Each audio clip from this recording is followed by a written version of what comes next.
With this signing of Anthony Gordon, where is Rashford's spotlight?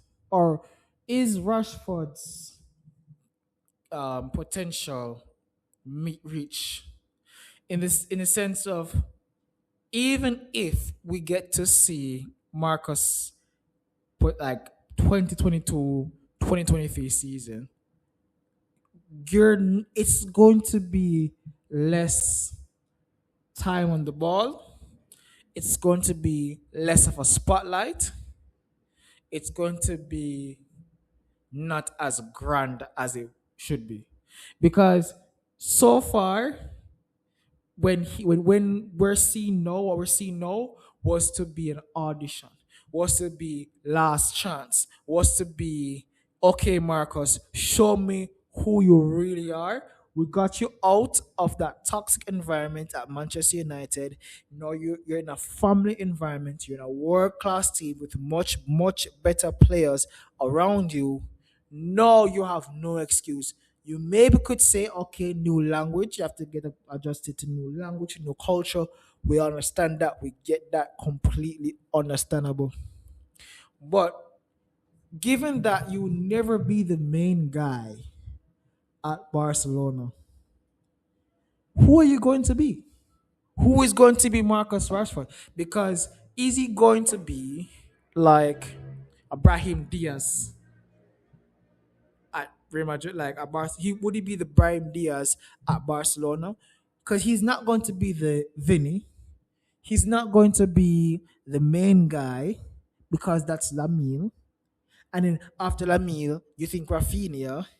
After Rafinha, provided that Atletico Madrid get their Bad Bunny concert tickets and the sunflower seeds, they may get Alvarez. So it's like when you look at the main guys at Barcelona, Rashford is like third or fourth on the list. And even if he reaches his like what he could ever be, like his top, it's not going to have the same reward as if he did it at Manchester United, right? And there was a time I was watching a Kobe Bryant interview where he was saying that Coach Jackson asked him to step down because we're losing the big fellow, right? Because he was scoring 40 points for like 8 games in a row, and it's going to be a record. And Phil, before the ninth game, he was like, Kobe, I need you to step down because we're losing the big guy. So ever since I watched, I never take a notice of that. Why am I saying this? It's because how many players in football step down so the main guy can play? Like you're like this, like lower your goal contribution so the main guy can get his ego back. Because it looks like that.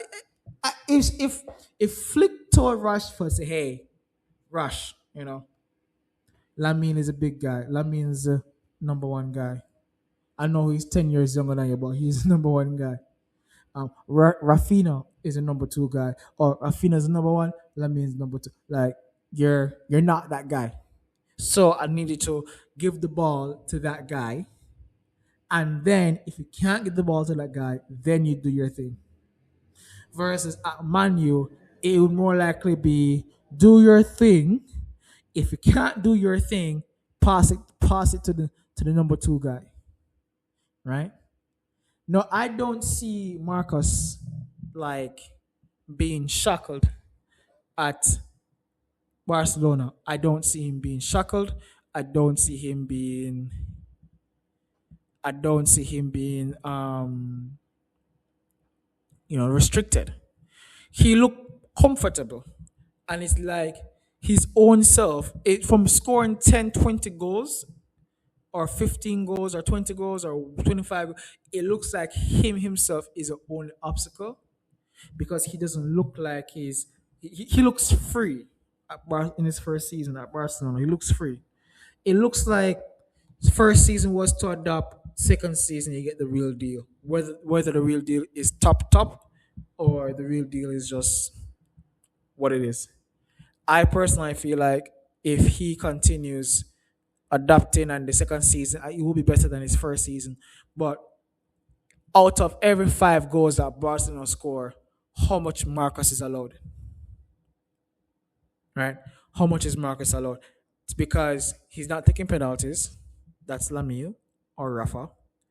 He's not taking. He's taking free kicks. That's off to the left. I guess he and him and Rafinha, or I don't know who's the main free kick taker, but he can take free kicks, as you can tell.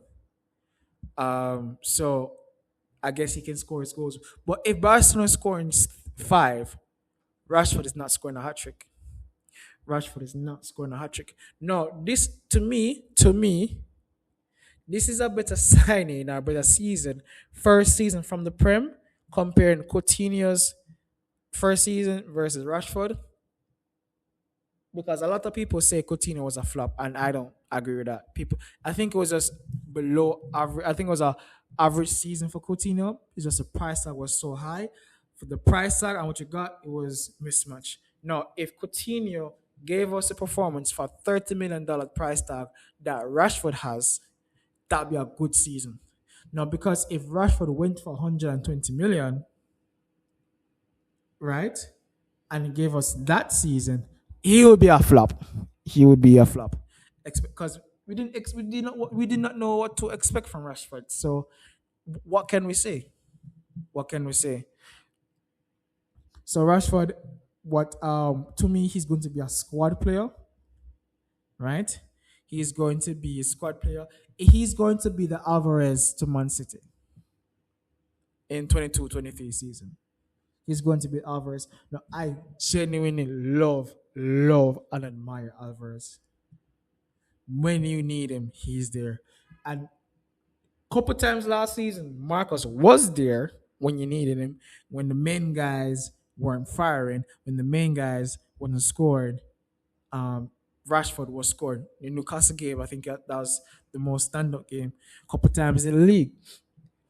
I guess, and then Marcus Rashford had like 6 winning goals out of the 15 goals he scored. I believe he had five of them was like the winning goal, like 2-1 or 3-2, stuff like that. His other goals was just additional to the winning to the other goals.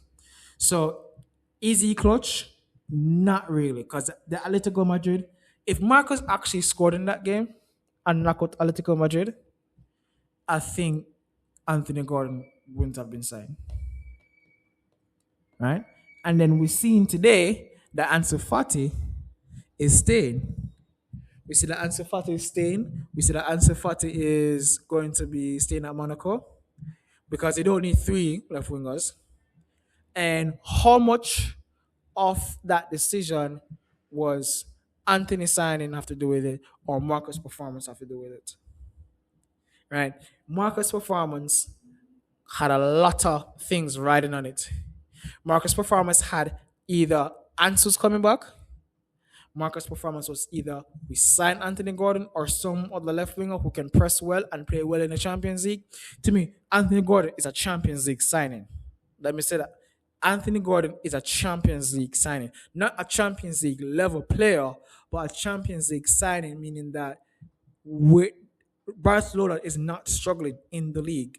They're not struggling in Copa del Rey. They're not struggling in the Copa España. They're not struggling in the Liga. They're struggling to win the Champions League. So anything they need to adjust going forward is just either depth or to win Champions League, right? Because the only thing they need to improve on is to win Champions League. So signing Anthony Gordon was a Champions League signing for the Champions League or to help win the Champions League, right? Even though most fans are saying, why we sign Anthony Gordon before we sign a defender? To me, a centre back is more important than another left midfielder. I believe that Anthony Gordon wanted to leave, or it was either, I think Anthony Gordon was either decided before the final whistle, if that makes sense, if you know what I mean. Before the season was finished, it was decided, and there is less political issues with Anthony Gordon coming to the Camp Nou versus Bastoni.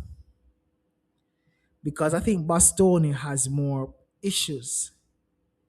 They want is that there had talks, and during the talks, you realize there's a lot of issues I have to deal with, whether that is wages or playtime or where you would play and how you would play and if actually Inter Milan want to let him go or things like that, right? I feel like Anthony Gordon was a smoother sail, a smoother transition, smoother transfer than Bostoni would be. But to me, if I'm Hansi Flick, I need a center defender to be beside Pogus Kobasi. That's just my take. But I feel like I have my expectations for Marcus has lowered, not out of disappointment, but out of room to play. It looks like he has finally decided to say, "Hey, I'm getting older. I'm not going to win the Ballon d'Or. I might not win the Champions League. What I'm going to win is a couple of domestic leagues and a couple, domestic cups. I'm going to be a squad player. I'm not going to be a 25 goals striker anymore." It's like the best of Rashford we have seen. That's how it feels like. The best of Rashford we have seen. No, a lot of people. I see a couple comments on Twitter where people are saying that Suarez Suarez from Liverpool to Barcelona is a good signing for personal development or personal growth because Luis Suarez was the main guy at Liverpool. Now he's at the second guy or third guy, depends how you look at MSN at Barcelona, right? He's the third guy, but he was able to perform. Marcus Rashford cannot do what Suarez did. The reason I'm comparing the two is one, they're both coming from the Prem. Two, that of course Suarez is better than Marcus. Do not get me wrong, Suarez is better than Marcus by far. I'm just saying they're both coming from the Prem into Barcelona. They both were the main guys at their Prem clubs, and both of them are going into a team where the number 10 is the main guy. They're both going to a team. The number 10 is the main guy, and the number 11 has made himself a main guy. Because Suarez went to a team with Neymar and Messi doing their thing, setting the league afire, and now he's joining into a theme and attack where he's not the main guy, where he has to debate on either passing or do his own thing. But he looked comfortable. He did his thing. Spent 6 years at the club, became the club's fifth all-time goal scorer or sixth all-time goal scorer. Quite a little bit disappointed in the Champions League, but Suarez is okay. So Suarez actually moved a year younger than Marcus moved. I believe Suarez either moved at 26 or 27, and Marcus left Manu at 27 or 28. So still, I feel like there's room for Marcus, but somehow it looks different than Suarez. I guess because Suarez is going to play every week. We know that Marcus is not going to play every week because when Suarez arrived, he was guaranteed a place in Barcelona. Marcus is not guaranteed a place. Fernan Torres, for some reason, is being chosen at striker over Marcus. And Marcus said in an interview he'd rather play off the left. He's like, I know Rafinha is there, but I want to play off the left. Like he didn't go to Barcelona thinking he'd be the main guy.